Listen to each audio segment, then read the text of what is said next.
नमस्ते and welcome to this exciting episode of सैथोलॉजी debunking mythology. Video देखने से पहले मेंबर बनिए और चैनल को सब्सक्राइब भी करिए और लोगों को भी बताइए। चलिए आज बात करते हैं क्वाड की। क्वाड कैसे बदल गया। पीट हेग्सेथ की मीटिंग हुई, जापान, यूएस, ऑस्ट्रेलिया और फिलीपींस ना को उसमें ऐड किया गया है।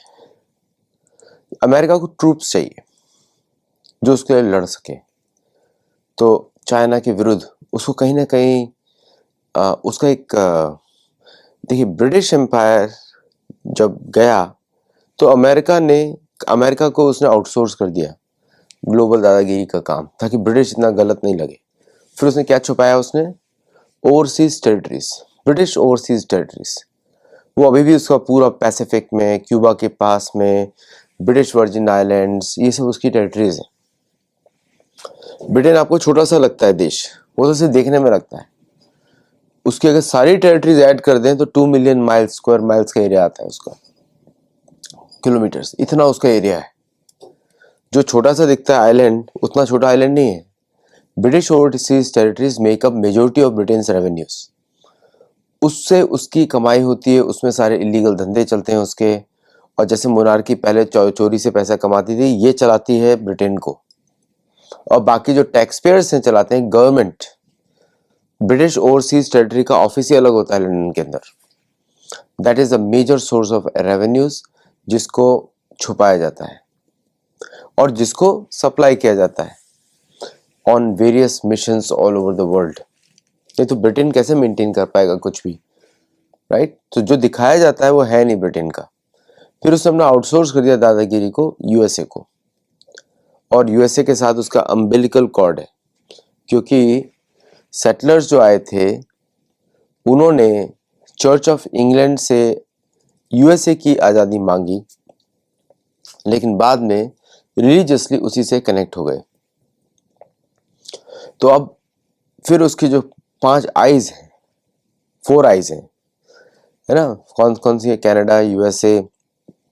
कनाडा तो अभी मोनार्की फॉलो करता है, ऑस्ट्रेलिया मोनार्की फॉलो करता है, न्यूजीलैंड भी फॉलो करता है। अमेरिका में बहुत सारे स्टेट्स फॉलो करते हैं कॉमनवेल्थ में, मैरीलैंड, वर्जीनिया, ये सब कॉमनवेल्थ में आते हैं। न्यू इंग्लैंड, तो ये सब वहीं पे आते हैं। तो उसने अपनी अमेरिका उसने अपनी अम्बिलिकल कॉर्ड जो है काटी नहीं अमेरिका से, वो अभी भी कर रहा है। तो ये जो क्वाड है, ओवरसीज को, मतलब सीज को, समुद्र को कंट्रोल करना ट्रेड के लिए, वो आउटसोर्स किया गया अमेरिका को। और इस तरह अमेरिका की रिजर्व करेंसी बनाई गई। तो अब ब्रिटेन पीछे बैठेगा और अब सेटलर्स उसकी फॉरेन पॉलिसी चलाएंगे। इसे अभी भी ब्रिटेन कंट्रोल में है, डोंट एवर थिंक ये नहीं है। तभी तो जो भी प्रेसिडेंट बनता है अमेरिका का, वो प्रोटेस्टेंट होना चाहिए, चर्च ऑफ इंग्लैंड से कनेक्टेड होना चाहिए। JFK जूनियर अलग था और दूसरा बाइडेन कैथोलिक था, उसके अलावा सब लोग। तो अब क्वाड में उनको पता लगा कि भारत तो नहीं करने वाला अपने ट्रूप्स, भारत बेवकूफ़ नहीं है। और भारतीय नेवी उतनी सशक्त है जितनी उनकी उससे ज़्यादा सशक्त नेवीज हैं ब्रिटेन से। और यूएस की नेवी भी भारतीय नेवी को काउंटर नहीं कर सकती, क्योंकि भारतीय नेवी ऑफेंसिव है, चाइनीज नेवी डिफेंसिव है। भारतीय नेवी का लॉन्ग इतिहास बड़ा चोल राजाओं से है, पांड्या से है, महाभारत समय से है। और शिवाजी महाराज ने तो आपको देखा ही क्या किया, मार्तंड वर्मा का तो आप देख ही रहे हैं कैसे उन्होंने अपनी जीत करी समुद्र में। तो naval warfare, offensive naval warfare Bharat का स्ट्रॉन्ग पॉइंट रहा है। भारत को भुला दिया गया।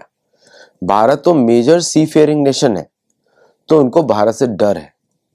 तो अगर चाइना को कंट्रोल कर सकते हैं तो वो फोकस करेंगे भारत के ऊपर, बट कर नहीं सकते, क्योंकि भारतीय सेना बहुत बड़ी है और भारतीय लीडरशिप अभी फ्यूचर में 100 वर्ष में, 200 वर्ष में अपना एटीट्यूड छोड़ने वाली नहीं है, ऐसा उनका रफ एस्टिमेट है। क्योंकि ये लोग लंबा प्लान बनाते हैं, ये 100 साल, 200 साल, 300 साल, 400 साल, इनके ऊपर जितना भी रिसर्च किया है, इनके प्लान्स बड़े लंबे होते हैं। तो now with that being said, कि ये जो क्वाड जो सडनली फिलीपींस को रिप्लेस किया, उनको मालूम है कि चीन की सेना डिफेंसिव है और चीनियों को उनके जैसे ही लोग चाहिए जो करें। और Philippines is a convenient convenient slave बोला जाए तो। पहले हिंदू थे, मलय सागर था, पहले नाम ही था ब्रिटिश मलय, नाम ही यही था। फिलीपींस तो फिलिप के ऊपर नाम पड़ा है, किंग फिलिप्स के ऊपर नाम पड़ा है, स्पेन के। तो उनको मालूम है ये कन्वर्टेड देश है। उसका एक छोटा सा प्रांत है सेबू, वो मुसलमानों ने ऑक्यूपाई किया हुआ है। वहाँ पे हिंदू भी हैं और नेटिव फिलीपींस भी हैं, क्योंकि जो भी फुल्ली कन्वर्टेड कंट्री होते हैं वहीं पे नेटिव की डेफिनेशन दी जाती है। भारत के लिए नेटिव इंडिजिनस की डेफिनेशन नहीं दी जाएगी, क्योंकि वहां पे मूल निवासी ही राज कर रहे हैं। शिव जी के भक्त, राम के भक्त, कृष्ण के भक्त, ये तो मूल कल्चर है। माँ भगवती के भक्त, भूमि के भक्त, है ना, ये भारत का कल्चर है। तो वो तो मूल निवासी राज कर रहे हैं, तो भारत के लिए नेटिव इंडिजिनस वर्ड नहीं लग सकता। फालतू में जो इंग्लिश में कुछ आर्टिकल्स लिखते हैं, टाइम्स ऑफ इंडिया मैंने देखे कुछ आर्टिकल्स, टोटली रॉन्ग। इंडिया में सभी लोग नेटिव है एक्सेप्ट दोज जिन्होंने अपना रिलीजन बदल दिया है, ठीक है। उनके लिए हिंदूज नेटिव है। जैसे मुसलमानों के लिए हिंदूज नेटिव है, क्योंकि वो हिंदू छोड़ के कुछ और बन गए। क्रिश्चियंस और कैथोलिक्स उनके लिए भी नेटिव, हिंदूज नेटिव है, क्योंकि वो कुछ और छोड़ के बदल गए। उनके अलावा कोई डेफिनेशन लगती ही नहीं है नेटिव की, कि सभी लोग नेटिव इंडिजिनस पॉपुलेशन, ठीक है। तो ये जो फिलीपींस को एडिशन किया, फिलीपींस की सेना तो वैसे ही भारतीय नेवी की सुरक्षा में रहती है, वो अभी ब्राह्मोस भी खरीद रही है, वो सब कर रही है। तो वो चाहते हैं कि फिलीपींस के लोग अपनी जान खपाएं, जापान के लोग अपनी जान खपाएं। उनको मालूम है जापान कैसे आर्म ट्विस्टिंग किया जा सकता है, because of over obedience of Japan. Over obedience जरूरत नहीं है, Japanese defence force are very powerful, लेकिन वो जबरदस्ती, उनको मालूम है कि अमेरिका जाएगा तो प्रॉब्लम्स क्रिएट करेगा। तो जो सबसर्वियंस दिखता है जापान में, that is disgusting Japanese a lot. मुझे दिखता नहीं उससे कभी बाहर आ पाएंगे, क्योंकि किंग ऑफ जापान और ये जो उनके ट्रेडिशंस हैं बड़े डेंजरस हैं। उनको बहुत समय लगता है कुछ और चीज करने के लिए, they are set in their ways, ऐसे करते हैं वो। और आपका ऑस्ट्रेलिया है, ऑस्ट्रेलिया तो आपको मालूम है कॉलोनियल पपेट है, वो तो ब्रिटिश का ही वो है, वो तो आएगा ही, हर जगह आएगा। तो उन्होंने इन चारों को रिप्लेस कर दिया। अब इन चारों को ऐड करिए, इन चारों में यूएस की नेवी पावरफुल है लेकिन एक्शंस नहीं ले सकती, पैसा नहीं है। जापानीज फोर्सेस बहुत पावरफुल है, can take action, have money, self sufficient है, लेकिन वो लेंगे नहीं। फिलीपींस में दम नहीं,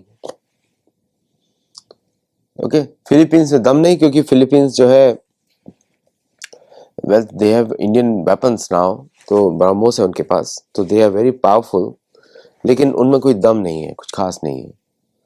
और फिलीपींस में दम नहीं है, और फिर उसका आपका जो यूएस है, ऑस्ट्रेलिया में बिल्कुल भी दम नहीं है। ऑस्ट्रेलिया तो डिपेंडेंट है चाइनीज के ऊपर ट्रेड के लिए।